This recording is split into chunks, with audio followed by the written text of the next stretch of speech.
মুর্শিদাবাদের অশান্তির ঘটনায় এবার গভীর ষড়যন্ত্রের অভিযোগ তুললেন কুণাল ঘোষ। তার বিস্ফোরক অভিযোগ যে বিএসএফ এর একাংশের সহযোগিতায় সীমান্ত দিয়ে আপত্তিকর হামলাকারীদের ঢুকিয়ে গন্ডগোল করানো হয়েছে। শুনুন। খুকুমনি হার্বাল লিকুইড সিঁদুর তুলসী ও চন্দনের গুণে সমৃদ্ধ। এটি ত্বকের পক্ষে যেমন সহায়ক, ব্যবহার করাও তেমনই সহজ। একটা অভিযোগ আসছে যে বিএসএফ এর একাংশের সহযোগিতায় সীমান্ত থেকে কিছু আপত্তিকর হামলাকারীকে ঢুকিয়ে বাংলাকে বদনাম করার জন্য, ইস্যু করার জন্য, প্ররোচনা দেওয়ার জন্য এই গন্ডগোল করানো হয়েছে। যে মুখগুলো গন্ডগোল করেছে তাদের মূল পান্ডাদের এলাকার মানুষ চিনতে পারছে না। একটা গোপন ব্লুপ্রিন্টের মাধ্যমে বিএসএফ এর একাংশকে কাজে লাগিয়ে দুষ্কৃতী হামলাবাজ যারা এই ধরনের কাজ করে তাদেরকে বিএসএফ এর একাংশের সহযোগিতায় ঢুকিয়ে গন্ডগোল করিয়ে আবার সরিয়ে দেওয়া হয়েছে। সেদিন কলকাতার রামলীলা ময়দানে একটা বাসকে দাঁড় করিয়ে যে প্রবল উল্লাসের মধ্যে দিয়ে সেখানকার গৈরিক পতাকা খুলে দেয়া হলো পুলিশের উপস্থিতিতে, সেটা কি কলকাতা পুলিশ নিয়ে এসেছিল? এর আগে পাঁচলা, ডোমজুড়, ওনাদের যেটা স্বর্গরাজ্য, ডায়মন্ড মডেল, সেখানে রামতলা যে গন্ডগোল হয়েছে সেটা বিএসএফ করিয়ে দিয়েছিল। দেশের নিরাপত্তা রক্ষীদের সম্পর্কে যে বক্তব্য রাখছে তৃণমূল কংগ্রেস, এর থেকে দুর্ভাগ্যজনক পরিস্থিতি আর হতে পারে না। মুখ্যমন্ত্রীর প্ররোচনামূলক বক্তৃতা, ফিরহাদ হাকিমের সকলকে দুর্ভাগা বলা এবং ধর্মান্তকরণের কথা বলা, এর সমস্ত বলে চলেছে তৃণমূল কংগ্রেস। তৃণমূল কংগ্রেসের একমাত্র লক্ষ্য হলো 30% মুসলমানের ব্লক ভোট।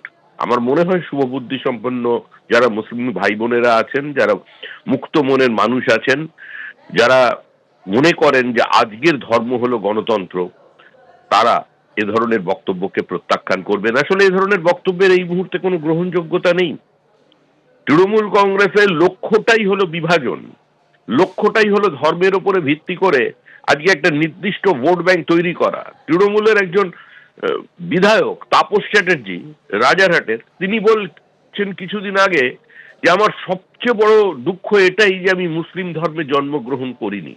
আমার মনে হয় ফিরহাদ হাকিমের অন্তত তাকে, ওই চ্যাটার্জি ব্রাহ্মণকে একবার যদি ধর্মান্তকরণ করিয়ে দিতে পারেন, ইসলামের দীক্ষা দিতে পারেন, তাহলে সারা বাংলাকে যে একটা ইসলামিক রিপাবলিকের চক্রান্ত চলেছে, আন্তর্জাতিক চক্রান্ত, সেটা আরো তাড়াতাড়ি অনেক তাদের আশাপ্রদ ফল পেয়ে যেতে পারেন। তারা শুরু করে দিন, সবাই মুসলমান হয়ে যান, তাহলে আর দেশে কোনো সমস্যা থাকবে না। এখনো থমথমে মুর্শিদাবাদের শামশেরগঞ্জ ধুলিয়ান। আজ এলাকা পরিদর্শনে যাচ্ছেন সিআরপিএফ এর আইজি। এলাকায় টহল দিচ্ছে আধা সেনা এবং পুলিশ বাহিনী। এখনো পর্যন্ত অশান্তি এবং হিংসা ছড়ানোর অভিযোগে 150 জনকে গ্রেফতার করা হয়েছে। চোখের সামনে ভয়ঙ্কর তাণ্ডব দেখে এখনো আতঙ্কিত স্থানীয় বাসিন্দারা। উপদ্রুত এলাকায় রাস্তার মোড়ে মোড়ে পুলিশ পিকেট রয়েছে, তবে এলাকায় দোকান বাজার বন্ধ, যানবাহন চলাচলও কম। গতকাল থেকে শামশেরগঞ্জে বাড়ি বাড়ি গিয়ে ক্ষয়ক্ষতির অভিযোগ নথিভুক্ত করছে প্রশাসন। বাড়ির অবস্থা কি, বাড়িতে তো আমরা ঘুমাতে পারছি না। এখন বাড়িতে কি করে ঘুমাবো, এরকম বাড়িতে ঘুমাচ্ছি, চারিধারে সব ঢাল মারামারি, পাথর মারামারি, এরকম অবস্থা। ঘুমোতে পারছি না, রান্না করে কেউ খাওয়া দাওয়া ঠিক মতন করতে পারছি না। এমন অবস্থা, বাড়ির দুয়ারে বেড়াবার উপায় নাই। কি করবো? সেই জন্য এখন নিজেকে তো সেফটি রাখতে হবে। নিজের সেফটি রাখার জন্য এখন চলে যাচ্ছি। সারা রাত, আজ 3-4 রাত ধরে কেউ আমরা ঘুমোতে পাই না, রান্না করে কেউ খেতে পাচ্ছি না। এসব কাশ্মীর সিরিয়ায় হয়েছিল, যদিও কাশ্মীরে এখন সবাই ফিরছে। রাজ্যের পরিস্থিতি দেশভাগের থেকেও ভয়াবহ। আতঙ্কে যারা মুর্শিদাবাদ থেকে মালদা বা অন্য জেলা বা পড়শি রাজ্যে আশ্রয় নিচ্ছেন, তাদের প্রসঙ্গ টেনে কটাক্ষ করলেন দিলীপ ঘোষ।